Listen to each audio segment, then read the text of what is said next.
Hello, hello, and welcome. Today we talk with Siân from Celtic Myths and Legends podcast.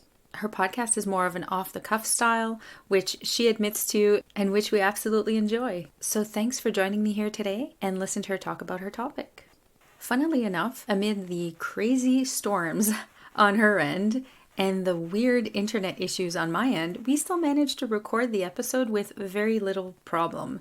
So sometimes I might cut out a little bit, and I apologize for that. But overall, I was impressed at how clear everything sounded. As you may have guessed, I talk to everybody: academics, students, scholars, amateurs, and of course podcasters. Pretty much anybody who's very passionate talking about their topic. And as you can see, not all the topics here are Canadian, but I am. I'm a francophone from Canada. My name is Rosie, and this is my podcast. I guess now it's time to delve into the history, eh?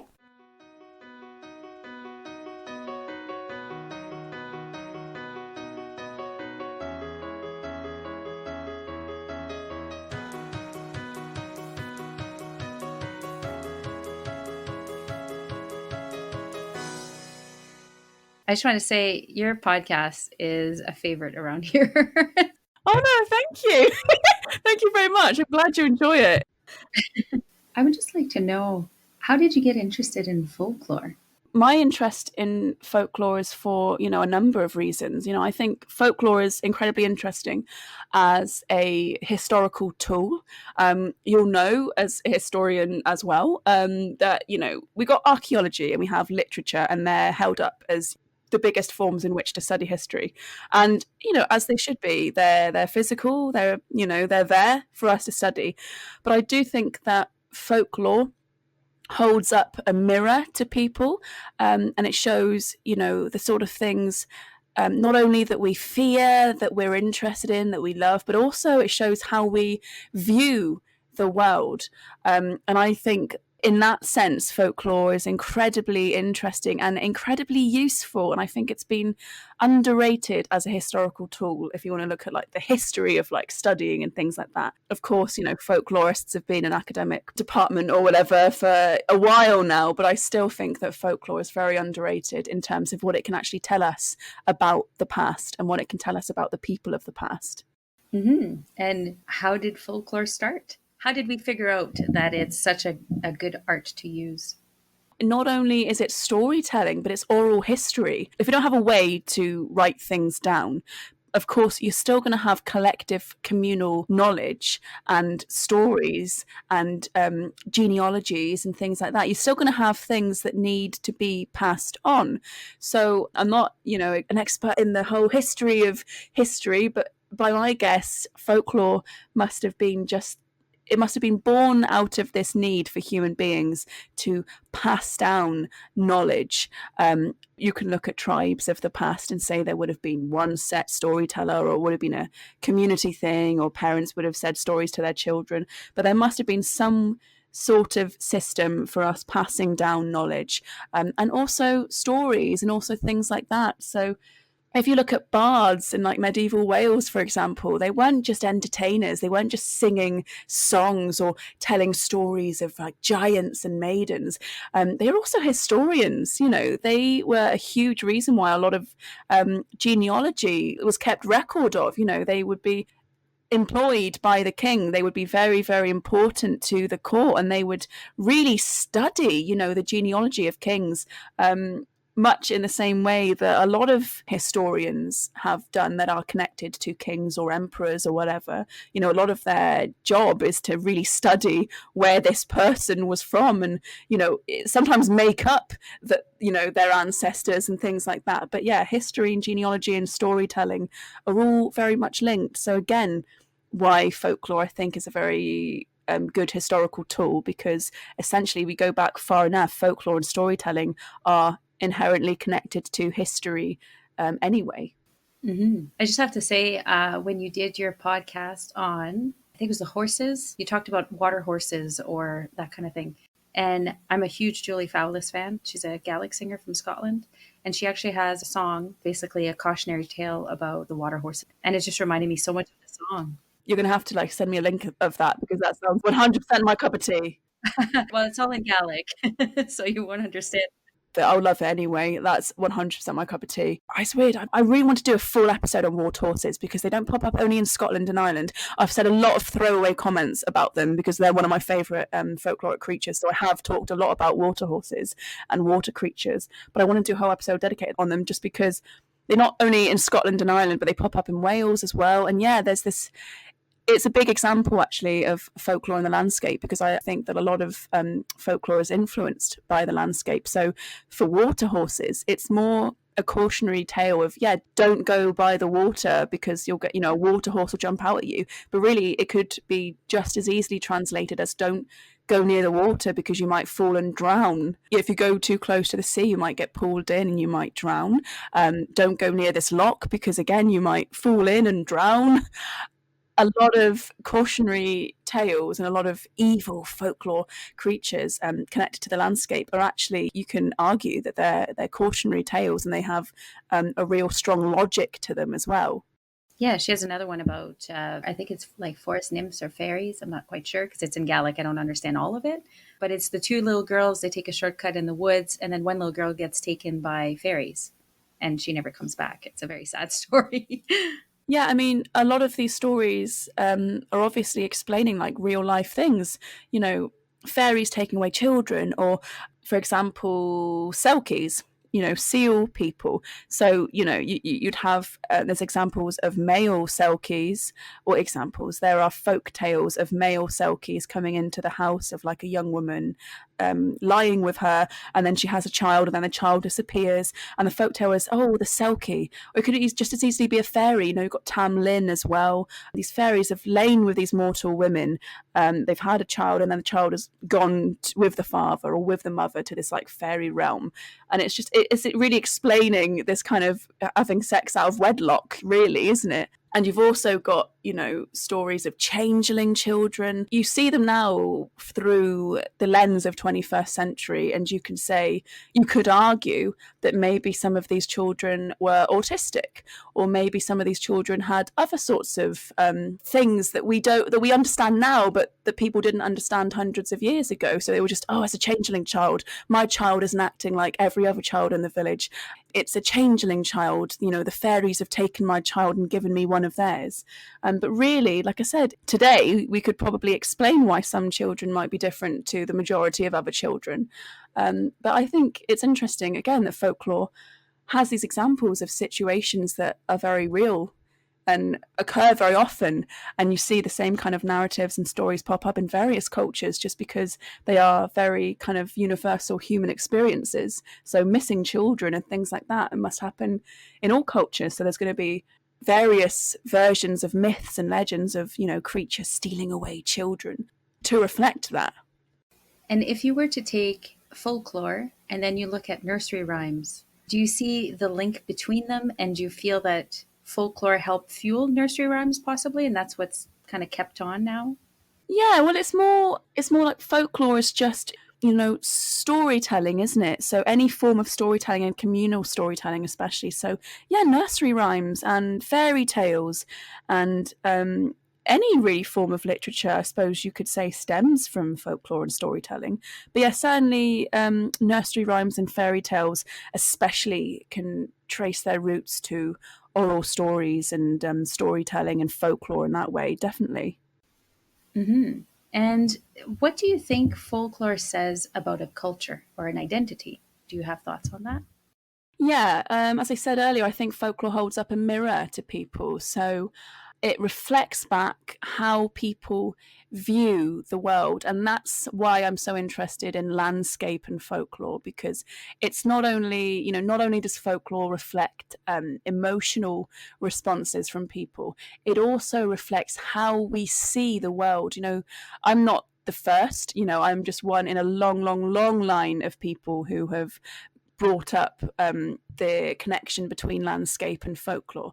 I know that a lot of people have described the landscape, described magic and folklore seeping into the landscape, but I actually have the kind of reverse view of it. I see that the landscape has influenced this magic and has influenced this folklore in a lot of ways. So, for example, in Cornwall especially, we're a peninsula to start off. We're a sea peninsula, so obviously 3 sides of us are surrounded by the ocean. So we have a lot of coast and a lot of beaches and a lot of coves. So of course there are going to be mermaids and other sea creatures like that.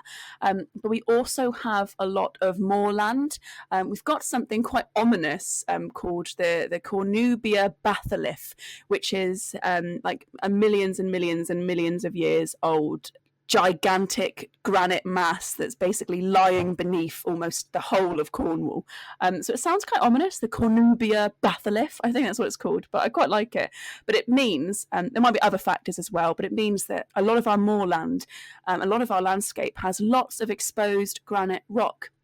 Not only in terms of natural formation, so, Bodmin Moor is very well known, and you've got things like the cheese ring, which is it's not a big wedge of cheese, that would be great, wouldn't it? It's just a big stack of stones, one on top of each other, and it looks like a giant has gone and stacked these stones. It's natural formation, it's been naturally formed.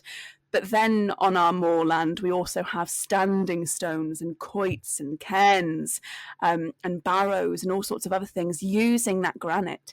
And my point is that we have lots of folklore in Cornwall about giants, and giants are always associated near and concentrated to these areas that have lots of exposed granite rock. So that landscape, of the huge boulders of granite rock and things like that, and the cheese ring that looks like it has been purposefully placed, carefully one stone on top of each other. It looks like a giant has done that. That has really, in my opinion, influenced this belief in giants. You look back far enough in the literature and you see various historians believing that Cornwall was once inhabited by a race of giants. And it's logical in a way when you look at our landscape, when you look at all this granite rock. It's not, it's not stupid. It does make sense when you look at the landscape. And like I said, it makes sense to have mermaid fairy tales and to have things like that when you recognise that we are a sea peninsula.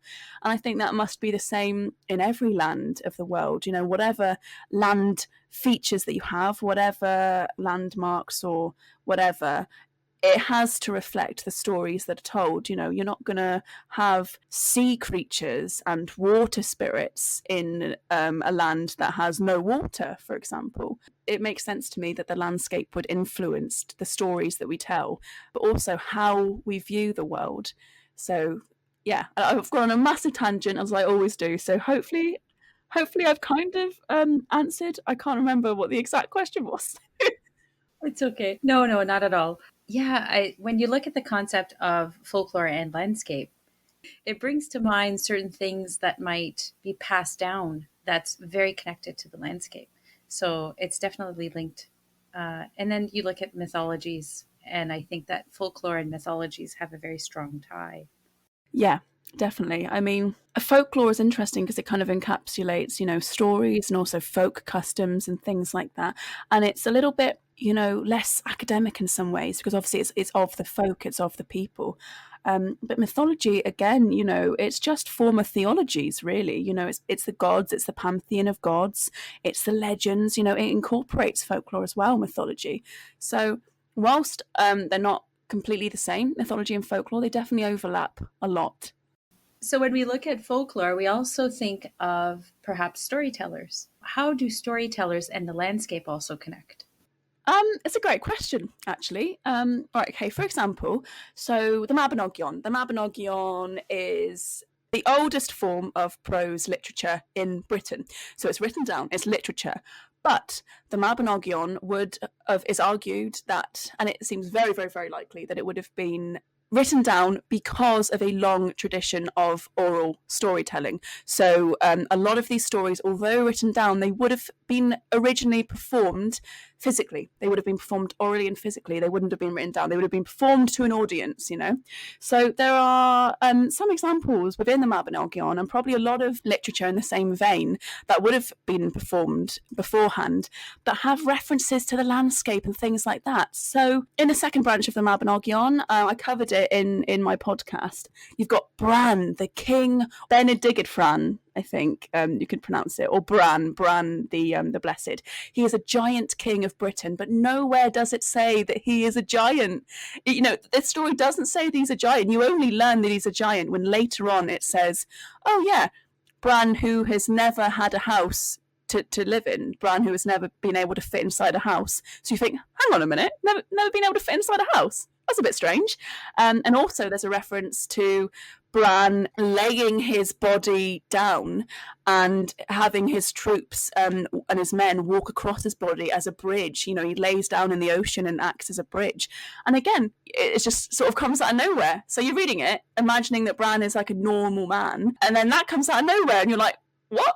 That's really strange. But if you think about it, if this was performed by a storyteller, by a bard, physically performed, when they talk about Bran, they could raise out their arms, they could stand up tall, to give you this sense of, you know, hugeness, of vastness, something that you can't convey in written word, not unless you use a reference like that to explain it, or unless you just write, oh, and he is a giant, lol. But it doesn't really have the same kind of impact, does it? So I can imagine a storyteller physically raising their body up, you know, opening up their arms. So that's one example of it. But storytellers are really, they are telling a story, and a lot of them obviously use folklore to do that. They're influenced by folklore a lot.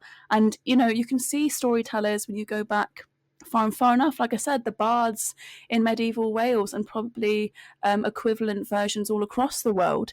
These were storytellers, but they were also historians. You know, they were performers, but they had many different functions. So yeah, storytelling and oral history must really have a place in connection with folklore, because obviously we've written down a lot of folklore now, so you can read about them in books. I have lots of books on my desk right now, you know, about Cornish folklore and things like that.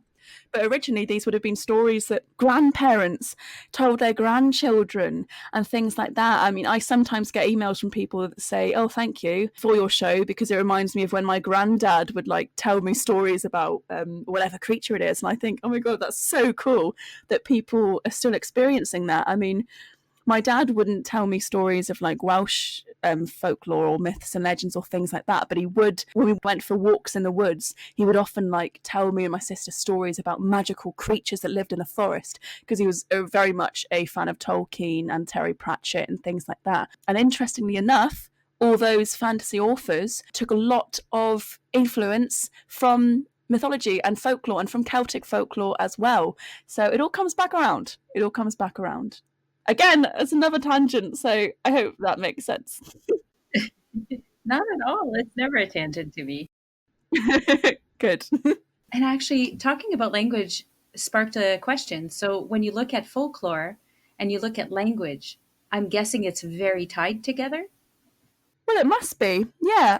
Especially because obviously a lot of oral history, a lot of things that were meant to be. It's sometimes strange for folklorists, because obviously we're studying. Obviously we can go and talk to people within communities and hear their stories, but a lot of what you're studying is written down. So you're not always getting the nuances of what we mentioned earlier, of things like the Mabinogion. You're not always getting the nuances of physical performance and things like that. But it must have happened where various languages have their own kind of idiosyncrasies and things like that. And there must be various folk tales that really, when spoken orally and when performed orally, would have really relied on that, because obviously it would have been in that language. It would have been for people, you know, that spoke that language. So I mean, I can't give you any examples, because like I said, when you're studying it, you're really reading what's written down. But it must be absolutely tied, language and folklore, and there must have been various folk tales that would have had like hidden references and things like that would have only been understood, you know, by people speaking that language, and that get lost in translation, if you will. And so if you're looking then at language, landscape, and sort of the culture around whatever you're studying, you have to delve into that also? Yeah, I mean, like I said, when you're like a folklorist or whatever, you're reading a lot of written down words. But why I'm so interested in landscape is because, yeah, you do have a different relationship then. You can start looking at the landscape, you can start reading it, and you can start piecing together these stories with the land. So not only giants, not only water horses and things like that, but there are also lots of landscape features like crossroads and things like that have lots of banshees connected to them.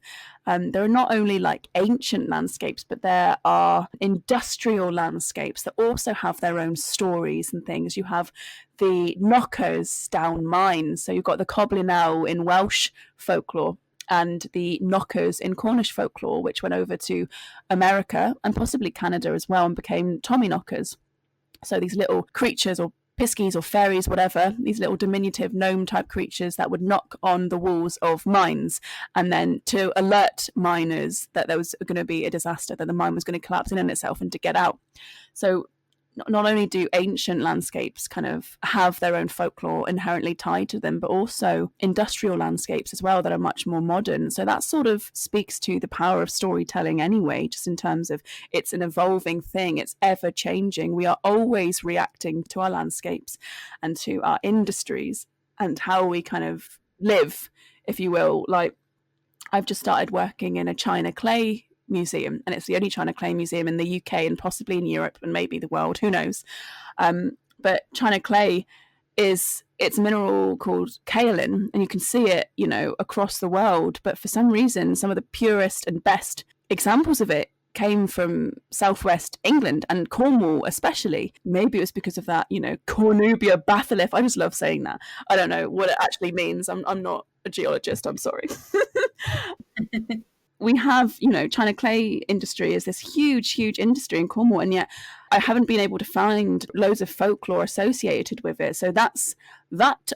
To Jane listening, because she's obviously listening, that will be what I hope to write my dissertation on, is just that particular type of industrial landscape and how it affected identity and folklore and folk customs, because the land that you live on does heavily influence your identity. There was a poet that was deaf and blind. I believe he lost his hearing when he was 19 and then became blind when he was 39, called Jack Clemo or Clemo.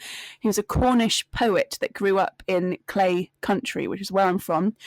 By clay country, I just mean this landscape that's very industrial, very China clay industrial. So the way it looks is that you have these huge white pyramid looking things that were basically clay tips. And then you'd have these great big pools beside them, which were where you were mining for the China clay. And then you get like all the China clay slurry at the bottom is azure in colour and very strange and otherworldly looking. But, you know, even though this poet was deaf and blind later on in life, for his whole life, he was so hugely influenced by the landscape. You know, it was describing how these China clay villages lived in the shadows of these great big domes, these great big pyramids, you know. His whole writing is about how influenced he is by the landscape that he lives on. So landscape becomes a huge marker of identity, and then again of folklore. So it's all connected. There's also this brilliant folk singer called Brenda Wootton. She's a Cornish folk singer, absolutely amazing. I love her so much. And she has this song called The Land I Love. I think it's on the album All of Me. She has a website app that you can listen to it on, but it's called The Land I Love, and it's about Cornwall. It's a very joyous song. It's very proud of being Cornish, but all of the lyrics are centered on the land. You know, the lyrics are things like by the sea and little white farm, and it describes the stone on hills and flowers and the sea and all things like this. And it's all about how the land is so important to Cornishness and Cornish identity. You know, like I said, there are Cornish diaspora in America and in Canada and other places. So ancestry and genealogy is very important to this idea of Cornish identity as well. But I don't think that you can discredit how important the land is. When a lot of Cornish historians or, you know, Cornish folk singers or whatever have talked about Cornwall, they make reference to the land, to the landscape. And like I said, we have so much varied landscape here, but it is so important. You know, the land influences everything. You know, if you live near the moors, or if you live in this industrial China clay landscape, or if you live by the beach or whatever, wherever you live, where you walk, where you spend your time, where you played as a child, it's all going to be influenced by the land. So it's going to have a huge factor in your identity. And of course, then the stories that we tell, the history that we share, our local communities are really based around this land or within this land. So it sounds kind of obvious, but also I don't know if people do think about, the land in terms of their personal identities very, very often. Because sometimes I talk about it and people are like, oh, okay. I know in your podcast you touch upon different regions. So you have, the Cornish, Welsh, Irish, Scottish, and then Yeah, Breton and Manx, probably. Britain and Max. So, yes, the Isle of Man. Yeah. You speak about all these different Celtic regions with Celtic folklore, Celtic stories, Celtic mythologies. I know that you also mention often the ties between all these Celtic lands, but did you find that certain stories were very specifically tied to very specific landscapes that wasn't found anywhere else in those regions, in those Celtic regions you've talked about already? Yeah, in a way, because I'm very careful with it, because I know that there are arguably a lot of other places in the world that are Celtic and that have Celtic ties, the Iron Age Celtic tribes and things like that. I'm always very wary of saying there was never one united Celtic nation. So it's only in hindsight that we have looked at these various nations and we have said, oh, look, it's Celtic because these were very, very similar types of people. So there would have been links between them, maybe sometimes physical links or actual links between them. But a lot of the time, it's just in hindsight, we look at these various places that have lots of similarities. And to answer your question, because this time I haven't gone on like a long enough tangent to forget the question.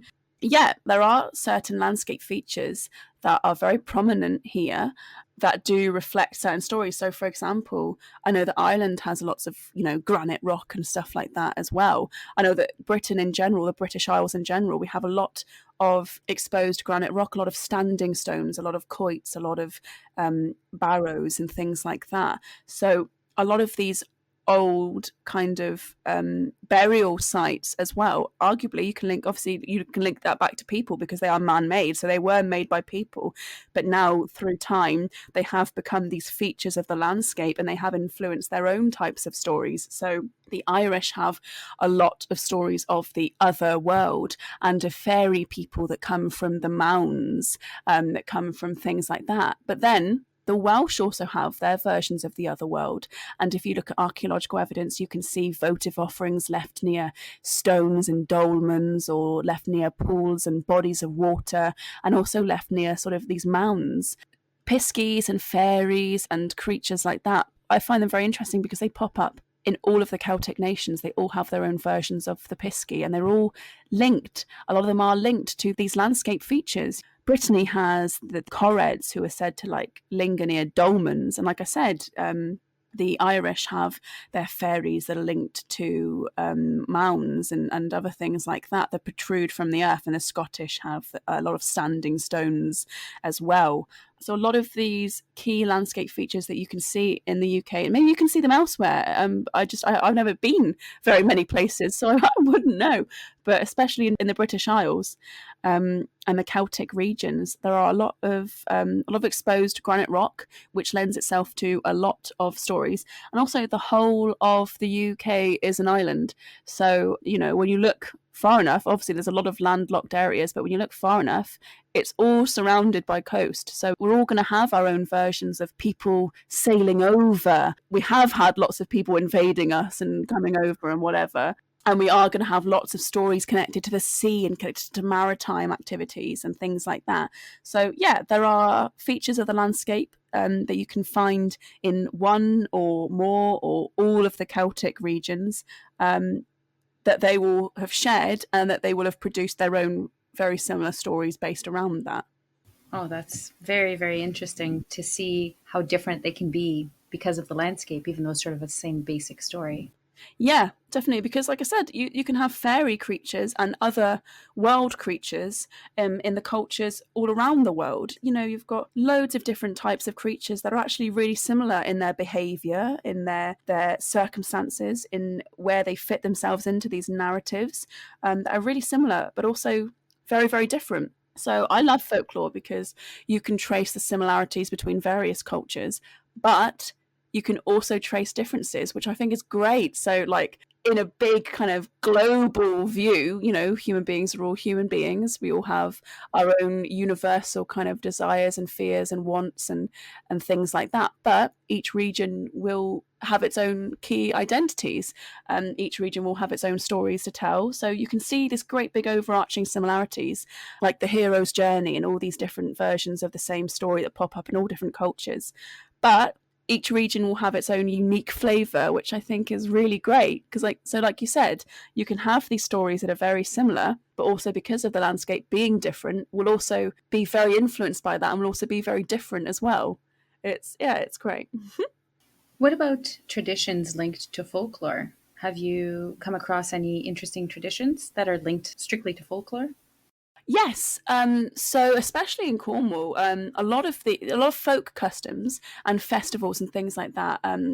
There's a real interest in things like this at the moment. So a lot of things are being revived or being created. So probably a key example of this is that in St Agnes, it's a village town in Cornwall, they have a festival called Bolster Day, and that is entirely derived from the folklore of the Bolster giant.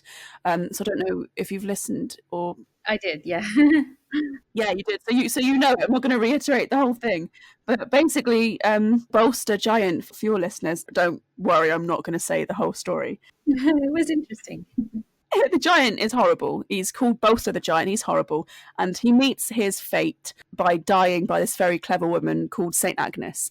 So she says, "Oh, if you really love me, then stand on top of this pool and cut yourself and fill this pool up with your blood." But she doesn't tell him that it's actually bottomless and it goes into the ocean. So he stands on top of this pool, bleeds to death because the blood never fills up this pool, and obviously then the rocks are all blood red, so it's got the story of the giant's blood staining the rocks. But now St Agnes have a yearly event called Bolster Day, so they parade this like giant bolster through the town and all that. Again, so it's influenced by folklore. And then you've got wassailing and things like that in various regions of the UK, Wales and Somerset, and now Cornwall as well, where you have this custom of like knocking on someone's door and being like, "Hello, let me in," and then they'll be inside and they'll be like, "No, go away," and you have this back and forth until eventually you go inside that person's home and you drink ale or whatever. But all of these folk customs, these festivals, these processions or whatever, a lot of them can really trace their roots back to folklore and back to beliefs and back to certain creatures and things like that. So yeah, I think the Bolster Giant is the best example I can give you, but definitely there are traditions associated with folklore, and that's like a big tradition. But you can also have little things that you do, like for example old wives' tales. There are behaviours that we do throughout childhood and throughout our lives, sometimes influenced by what our mothers or grandmothers or great grandmothers told us. These little wives' tales, and little old wives' tales are a form of folklore and folkloric belief. So yeah, there are all these little things that we do that will be influenced by the stories that the people of the past have told. Talking a little bit about, I guess, community events, I know you wanted to mention community in folklore, so I'm not sure what example you wanted to give, but have you an example?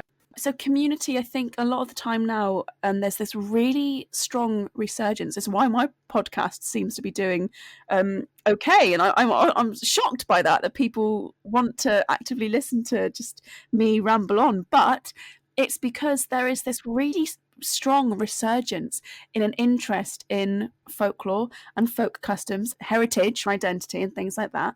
Sometimes people take it too far, and you'll have, I don't want to get too political on your podcast, but you'll have people that are far right and believe that their folk customs or whatever are just for their culture, whatever. I won't go too far into that, but it's just, that's one way. Just general discrimination, yeah. Yeah, very, very much so. So you'll have that version of it. But there is also a less strong, more kind of overarching example of just people that are suddenly interested in you know, not only where they're from, but also just this sense of community and belonging and heritage. So it doesn't have to have like nasty, dark undertones of, oh, yes, my heritage and, you know, whatever. A lot of the time it's just people are enchanted by this idea of where their great grandparents or whatever were from or whatever. There's power in that. And that's absolutely valid to feel that way. And I think that there is this strong interest now in folklore and folk customs because there's a lot of reasons for this, but I think that the internet in some ways distances us from people, but also brings us together. So physically, I think there is a lot of communities that in real life, that feel like they're kind of disintegrating and breaking up. There's a number of reasons for this, but I suppose the internet could be one of them.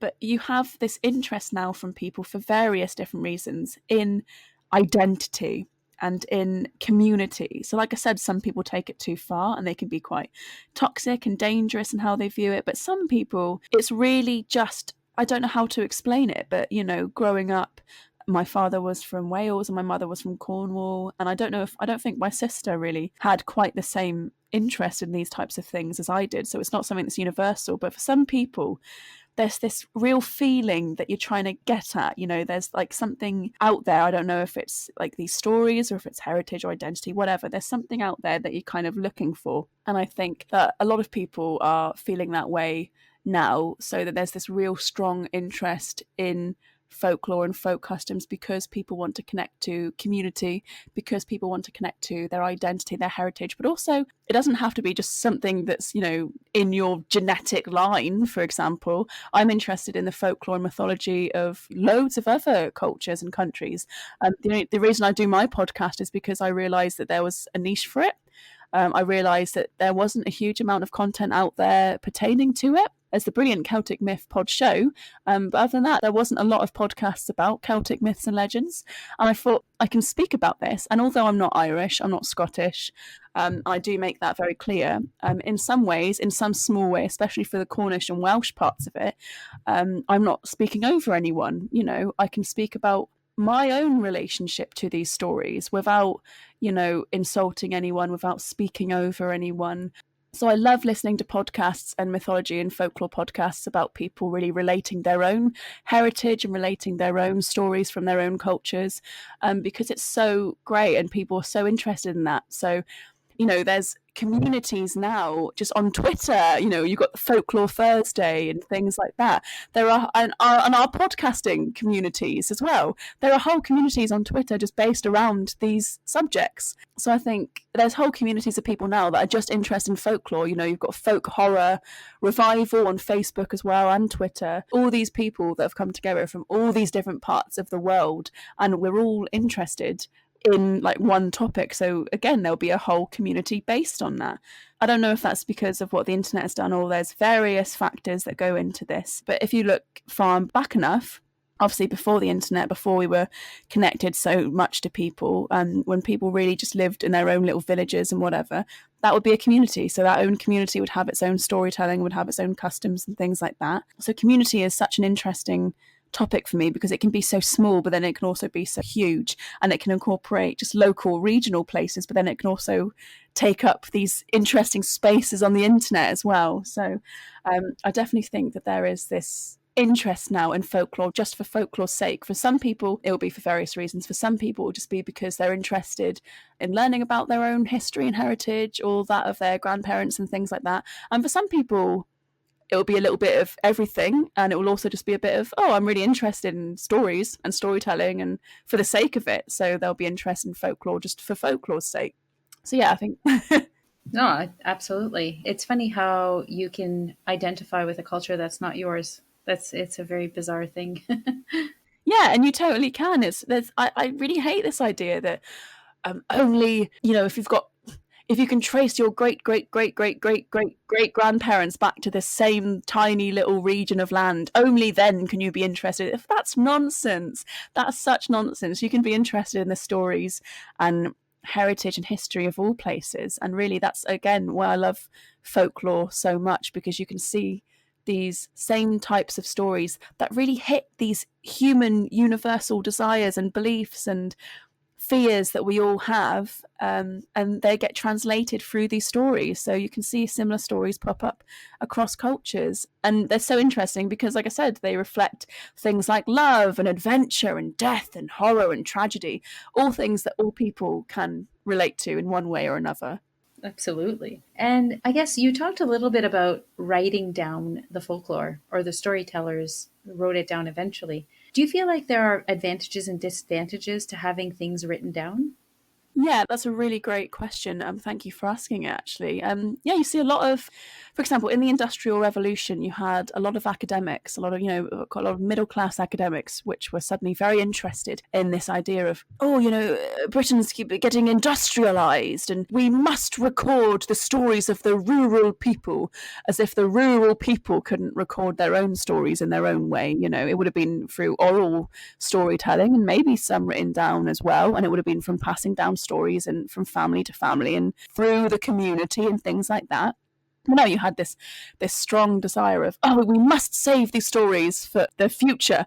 I say that in a mocking voice because I suppose the attitude behind it was kind of condescending in a way, but also, I mean, isn't that what I'm doing now with my podcast? Isn't that what a lot of us kind of amateur folklorists are doing now? We are either writing down or recording these stories because people are interested in them, because we want to share them with a wider community of people. So in some ways, I think that this idea of always writing something down, that there's only value in something once it's written down, is quite toxic. There is value in oral stories. And I love when people email me and tell me that their grandparents told them a certain story, because I think that's such a beautiful thing. It's such a beautiful thing to have stories passed down orally through families. I think that's wonderful. It's magical. But then again, there is also value in writing things down. It can't be the be all end all, but there is value in writing things down so that everyone then can enjoy it, can read it, and then it is recorded, It is recorded then. We can study it. You can read it for fun, but you can also study it as well, and then you can use it to study the people of the past. So yeah, there are good elements and bad elements about only having things written down. So I think the negative aspect of it is, like I said, a lot of it is quite condescending. It's a very condescending place. We must record the traditions of these people. So there will be a lot of books and a lot of works on various cultures that will be quite racist, for example. And it's not that culture itself is racist. It's that the people writing about them might have been racist. They might have, or any other kind of bigoted way to view another group of people. They might have been, like I said, they might have been condescending, or they might have, if you're writing down the stories of a people that are not your own, and you aren't 100% familiar with the way that they view the world and the way that they live and interact with the world, and those people don't have a written record to contradict your own, then you are going to have elements that will be quite bigoted, I suppose. You are going to have elements that will get lost in translation. So I think in some ways it's good to write things down. It's good to record things because you have something to study. But in other ways, I do think that the writing down of the past of folklore and things like that has been problematic in its own way, because it's been from people that weren't from that community, so perhaps weren't the best people to reflect those stories. I hope that makes sense. Absolutely. It actually reminds me a little bit of learning a new language that's you're not surrounded by. Let's say like Gaelic in Northern Ontario, Canada is not very common, but you have to learn about the culture because the language has a part of the key, linguistically, but the culture also affects the language very much. And it just reminds me a lot of what you're saying, where the folklorists are writing it down, but if they don't really understand or even try to figure out a little bit the culture, they might do a disservice to the actual folklore. Yeah, you're so right. Honestly, you've hit the nail on the head, because how are you going to tell a lot of the nuances of these stories in an authentic way, or in a way that makes sense, if you're not fully versed in the whole context of the story itself, if you're not totally aware of the people and their ways, if you will? Like, how are you going to represent that story the best way that you can if you're not of them, if that makes sense? I don't want to be like a very us against them, but No. Even knowing the basic understanding, I know in Gaelic I was very surprised by how many words they had for fog. Now, where I live, we don't have a lot of fog, or we have, maybe 2 or 3 types of fog. But in the rural Gaelic countries like Scotland, they have a variety of landscapes, a variety of types of fog. So they have a lot of different expressions. Oh, there you go. It's a perfect example of landscape and weather influencing cultures. I mean, it's so true, isn't it? Because if you live in a part of the world where you don't have these certain landscape features, or you don't have these weather features, then you're not really going to have words for them, are you? But if you live in Ireland and there's bloody fog everywhere all the time, you've got misty moors. Even in English, you've got, fog and mist and all these sort of different words, but basically the same type thing.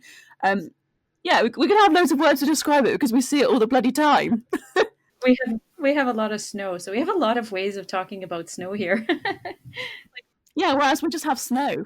And it's just snow, and we barely see snow. I mean, Cornwall is, like I said, it's the peninsula of the UK, so it's right at the bottom of the UK. Yeah, it's supposed to have the warmest climate in the UK. I'm not 100% sure on that at this point. We get pretty cold. Cold to me, which would be like tropical, I'm assuming, to most Canadians.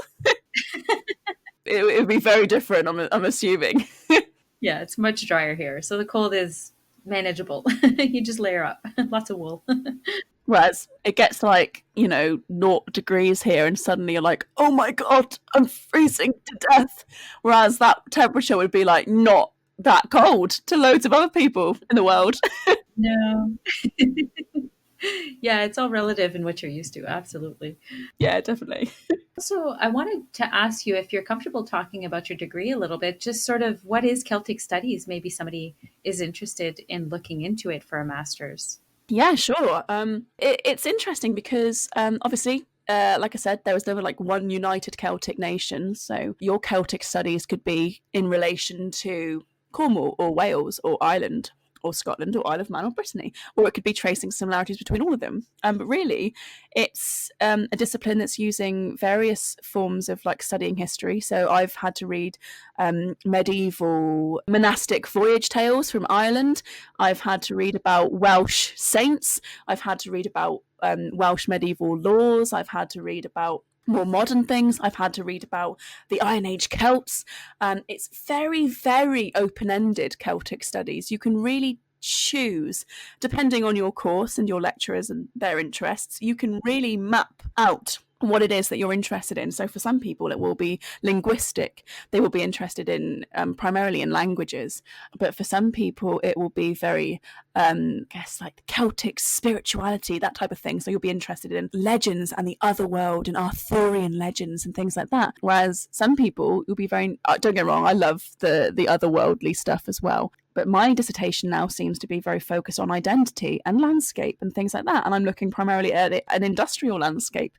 So when you get to the end of it, you can study all your various topics. But when you get to the dissertation, it's very open-ended, really. Anything you can think of that pertains to these Celtic regions, whether it's storytelling or folklore or history or language or identity or any type of cultural references, anything that you can think of, I guess, could be incorporated into Celtic studies.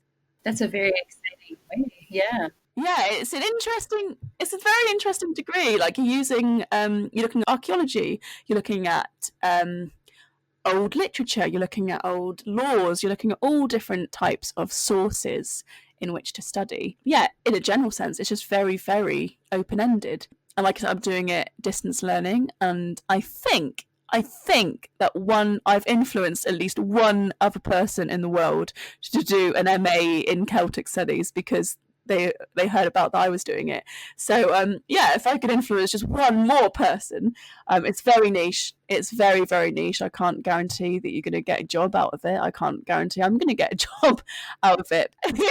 But in terms of just studying and interests, it's a very open-ended degree, and it's very, very, very interesting and gives you a lot of scope to study. Mm-hmm. And skills. For sure. Yeah, I suppose so. But in terms of research, definitely, because you're looking at a lot of different avenues in which to find your sources of information. But also, I guess, in any kind of degree, you're going to get research skills and writing skills and stuff like that. So it's not worthless. I'm glad that I'm doing it. It's never worthless. It's never lost. Yeah, exactly. It's going to be useful in one way or another. Absolutely. I tell my kids this all the time. It's not worthless. You've learned so many skills that you're going to use throughout your life because of it.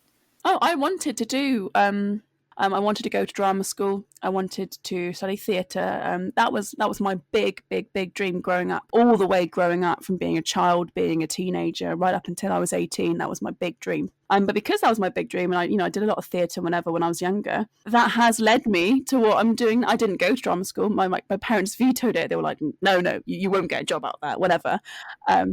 It's not useless though. Those skills that I learned just from doing, school and college, because college in the UK is like 16 to 18, so it's just basically like the end of school. But all those skills that I learned from it have really just traveled with me and have stayed with me. So a big reason why I'm doing my podcast is because I like storytelling, because I like some sort of form of performing and acting and that sort of thing. And I think in the future as well, I'll do a lot. I've got loads of ideas for, films and TV shows, and a lot of it involves acting and performing. So like you said, any thing that you study, any subject that you study will have its worth and will shape who you are, whether that's for good or bad. Absolutely.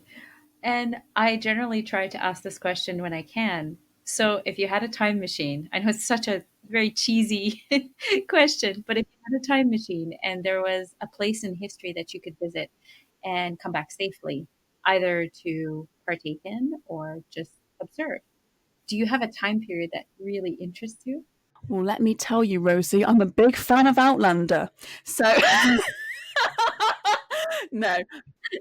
I mean, if I could go back and find a 6'4" hot Scottish man, then, even if he's from the 18th century, I would go back. I would go back for that, definitely. It's a cheesy question, I know. It's a really interesting thing to ask, isn't it, really? Because especially as a historian as well, I'm calling myself a historian, that's so like conceited, but I guess I am in a way.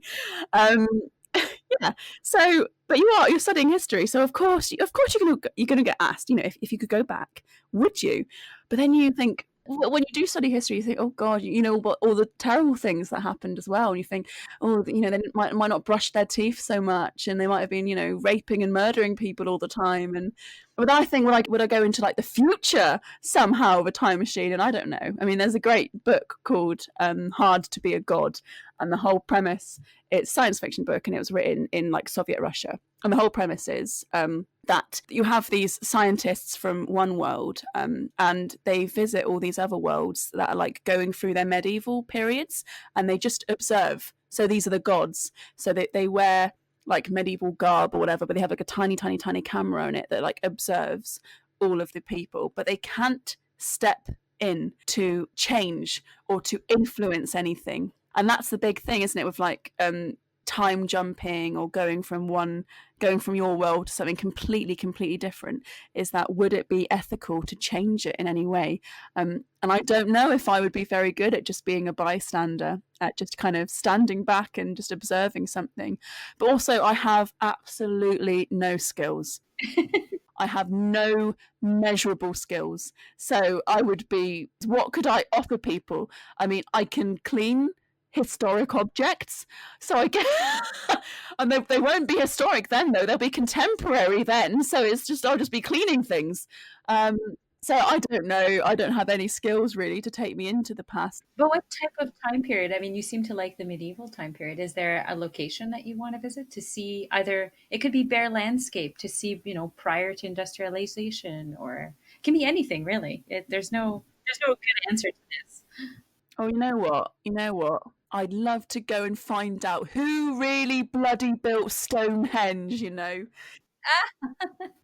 built Stonehenge and why they did it and how they did it. That's what I'd do. I'd go in a little bubble that no one else could see me, and I would just observe the building of Stonehenge. And then I'd come back and gloat over it to all the historians today. I know who built Stonehenge. I know how they did it. And it would be great. And I can debunk all of the crazy people that believe it was like aliens or I don't know if you believe that. I'm sorry. I'm not calling you crazy. But that's what I do. I'm a historian, come on. I'd find out the secrets of Stonehenge.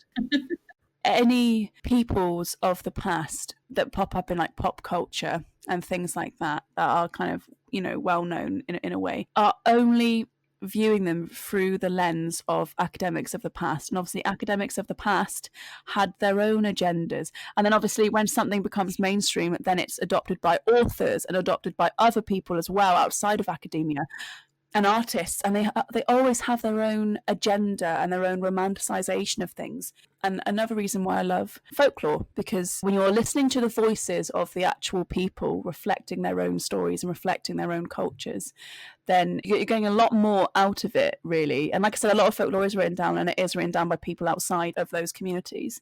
But it's so different to how academics and authors and artists and things like that are going to represent something, because they're representing something that's very romantic and very not authentic in a way. And there's a really key example in Cornwall, actually, with the whole Arthurian legends. So we have Tintagel Castle. So it's owned by English Heritage, which is an organisation that looks after a lot of castles and a lot of ruins in the UK. So I think they look after Stonehenge. I think it's English Heritage, or is it National Trust? I don't know. But that's what they do. And they have really driven in the Arthurian narrative of Tintagel Castle. So they've really gone home with King Arthur was born here. So some people hate that. Some people complain about the Disneyfying of the Cornish landscape and the Disneyfying of Cornish history. So they really hate that. They're really not a fan of it at all, this romanticisation of the history of Cornwall and the landscape of Cornwall in this way.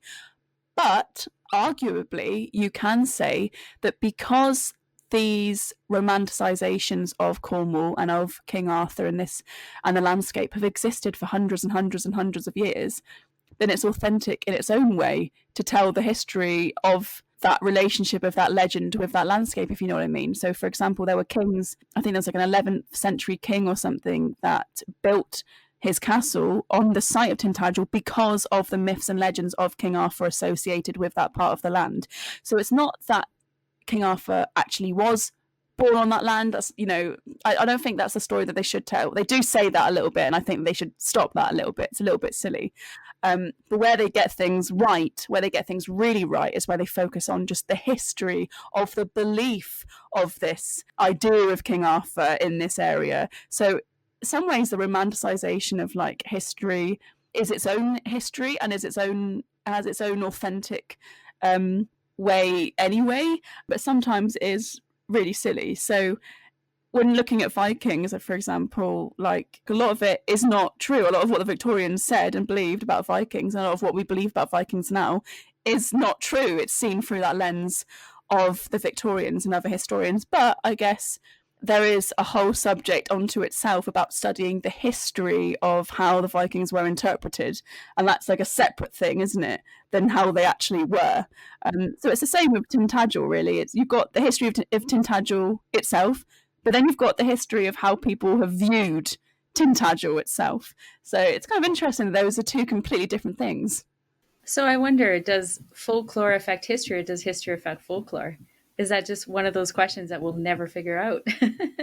Yeah, I think it is one of those things that we'll never figure out, really, because, like I said, when you go back far enough, folklore was inherently tied to history. But again, it's this romanticized view of history. So a lot of bards and a lot of people that were connected to kings, or they were telling stories to kings about the king's genealogy, a lot of it would have been fibbing, a lot of it would have been making things up. So when Virgil wrote the Aeneid for Augustus, for the Emperor Augustus, the whole story of the Aeneid is about like the people that founded Rome after like the fall of Troy, and they go and they found Rome, and it's all about how these people are the ancestors of Augustus, to prove that he is like the rightful emperor of Rome.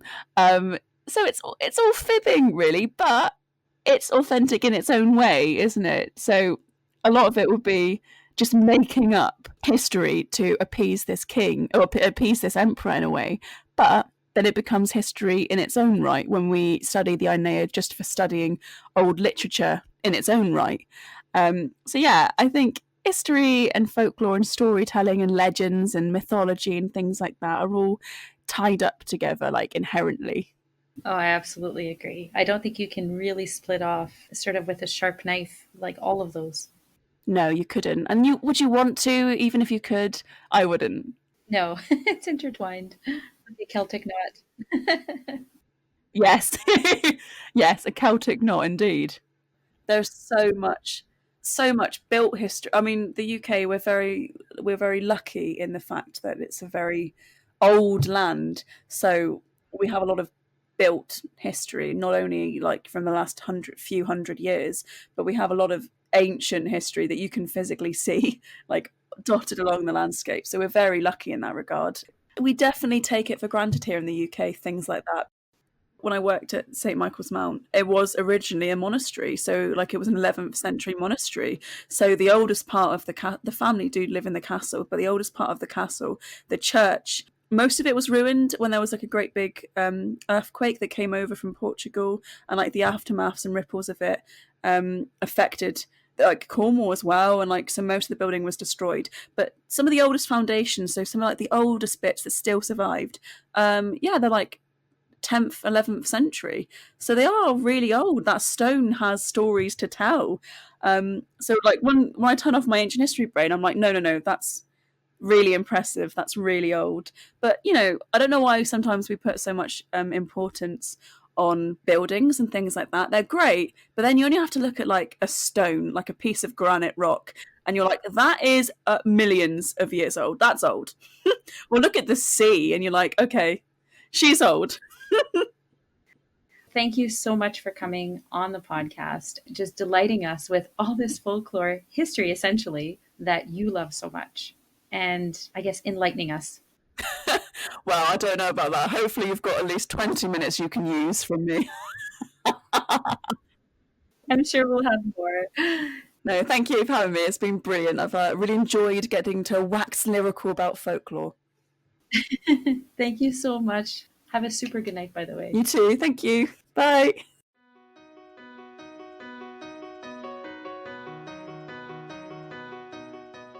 Oh my goodness, wasn't that absolutely fun? Actually, it was so much fun that there will be a bonus episode with some of our random ramblings. Thank you so much, Sean. I hope we can do this again. For those who want a book recommendation, there are many books on a variety of these topics. And Sean has kindly suggested that you email her if you have any questions and if you want more on the topic. This will all be in the show notes, but you can reach me on Facebook, Instagram, Twitter, @History. You can also email me from the website history.com. And though I still don't quite understand how the rating system works, apparently it helps people find me. So if you have time, I'd really appreciate that. And I can't forget to thank my husband Jamie, our brood of kids, our family, our friends. Without them, I wouldn't be adventuring through history. Un grand merci.